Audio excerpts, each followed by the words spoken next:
Welcome back to my sweet kids channel. ఇవాళ చేస్తున్న recipe ఏంటంటే అందరికీ ఇష్టమైన చికెన్ అండి. చికెన్లో స్పైసీ చికెన్, ఎమ్మి చికెన్ చాలా చాలా బాగుంటుంది. ఈ విధంగా ట్రై చేయండి. ముందుగా చికెన్ ఒక హాఫ్ అన్ అవర్ నానబెట్టుకోవాలి. నానబెట్టుకున్న తర్వాత ఒక గిన్నె తీసుకొని అందులో 2-3 టేబుల్ స్పూన్ ఆయిల్ వేసుకోవాలి. 1 టేబుల్ స్పూన్ సాజీరా, 4 మిరియాలు, 4 లవంగాలు, ఒక దాల్చిన చెక్క, పెద్ద దాల్చిన చెక్క, ఒక ఇలాచి. మీరు ఇంకా ఎక్కువగా స్పైసీ తీసుకోవాలి అనుకుంటే ఎక్కువగా యాడ్ చేసుకోవచ్చు. ఇప్పుడు ఎక్కువగా స్పైసీగా తినాలి అంటున్నారు కరోనా చేపట్టి, కాబట్టి ఎక్కువగా స్పైసీ తీసుకోండి. అందరూ ఆరోగ్యంగా ఉండండి. ఒక ఆకు వేసుకున్నాను, బిర్యానీ ఆకు, విరిచి వేసుకున్నాను. అందరూ అలానే వేస్తారు కానీ నేను విరిచి వేసాను. ఇందులో ఫ్లేవర్ అనేది ఆయిల్లో కలిసి మన చికెన్కి టేస్ట్ని ఇస్తుంది. ధనియాలు వేసుకుంటే వేసుకోవచ్చు, లేదంటే స్కిప్ చేసుకోవచ్చు. 2 పచ్చిమిర్చి తీసుకున్నాను, 1 ఆనియన్, పెద్దది ఆనియన్. ఇందులో చికెన్లో మెయిన్గా ఏంటంటే ఆనియన్ మంచిగా గోలాలండి. గోల్డెన్ కలర్లో వస్తే చికెన్కి టేస్ట్ ఉంటుంది. తర్వాత ఇవి గోలేంత వరకు ఇవి చూడండి. ఇవి ఫస్ట్ నేను కలిపి పెట్టుకున్నాను, మళ్ళీ ఒకసారి మీకు చూపిస్తున్నాను.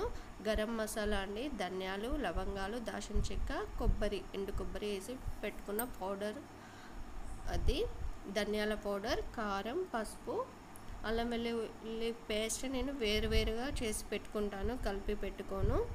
ఎప్పుడైనా అర్జెంటుగా కావాలి అన్నప్పుడు ఈజీగా వేసుకునేటట్టు ఉంటుంది. ఎక్కువ వెల్లుల్లి యూజ్ చేస్తాం కదండి, అందుకని నేను వేరువేరుగా పెట్టుకుంటాను. ఈ విధంగా కలిపి పెట్టుకోవాలి. ఎక్కువగా చికెన్లో నేను ఫస్టే అల్లం వెల్లుల్లి పేస్ట్ ఎక్కువగా కలుపుకుంటాను, మళ్ళీ అందులో వేయను ఆయిల్లో. ఇందులో ఆయిల్ వేసుకున్నాను ఎక్కువగా, కాబట్టి పోపుకి చాలా తక్కువగా ఆయిల్ తీసుకున్నాను. చూడండి, ఇలా గోల్డెన్ కలర్ వచ్చినాక చికెన్ వేయాలండి. వేసి కొంతసేపు మూత పెట్టాలి.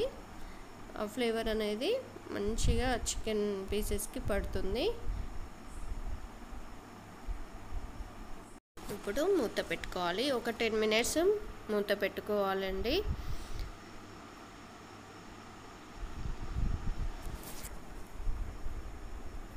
చూడండి, ఇలా బబుల్స్ వచ్చినాక హాఫ్ బాయిల్ అవుతుంది ఆల్రెడీ చికెన్. ఇప్పుడు ఇంకా కొంచెం బాయిల్ కావడానికి మనము చికెన్ కలిపి పెట్టుకున్నాం కదా, అందులో కొంచెం కారం, అల్లం వెల్లుల్లి పేస్ట్ ఉంటుంది. అందులోనే కొన్ని వాటర్ పోసి ఊపి ఇందులో పోసుకుంటే అది వేస్ట్ కాకుండా ఉంటుంది. ఆ కొద్ది వాటర్ మాత్రమే వేసాను, ఎక్కువ వాటర్ వేయలేదు. ఎందుకంటే ఆల్రెడీ ఆయిల్లోనే హాఫ్ బాయిల్, అంతకంటే ఎక్కువనే బాయిల్ అవుతుంది. కొద్ది వాటర్ తోటి ఇంకా కొంచెం బాయిల్ అవుతుంది. చూడండి ఎంత బాగుందో కలర్ఫుల్గా. నేను లాస్ట్లో కొంచెం గరం మసాలా ఉన్న సాల్ట్ తప్ప ఇంకేమీ వేయను, మొత్తం చికెన్లోనే కలిపి పెట్టుకుంటాను. కొంచెం స్పైసీ కాబట్టి గరం మసాలా వేసాను, స్పైసీనెస్ కోసం అంతే. లేదంటే నేను మొత్తం చికెన్కి ఫస్ట్ కలిపి పెట్టుకుంటాను, తర్వాత ఏమీ వేయను. చివరిలో ఒక సాల్ట్ ఒకటి వేస్తాను అంతే. చూడండి ఎంత బాగుందో. ఓకేనా ఫ్రెండ్స్, ఈ విధంగా ట్రై చేయండి, చాలా బాగుంటుంది స్పైసీగా. Thank you for watching. Please subscribe.